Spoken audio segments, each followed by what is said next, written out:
President Biden today saying the U.S. military mission in Afghanistan will conclude by the end of August. WGN's Shannon Halligan is following those developments now from the newsroom for us. Shannon?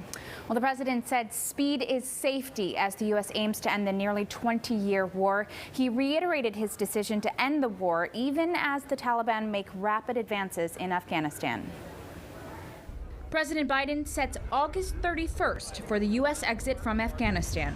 After 20 years, $1 trillion spent training and equipping hundreds of thousands of Afghan national security and defense forces. 2,448 Americans killed, 20,722 more wounded, and untold thousands coming home with unseen trauma to their mental health.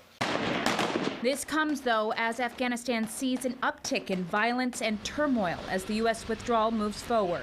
Still, the president reiterated that the end to the U.S. mission was overdue. We achieved those objectives. That's why we went. We did not go to Afghanistan to nation build.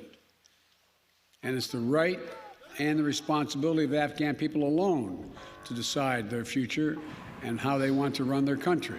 When asked whether the U.S. will be responsible for the loss of civilian life after the U.S. exit from Afghanistan, the president swiftly responded.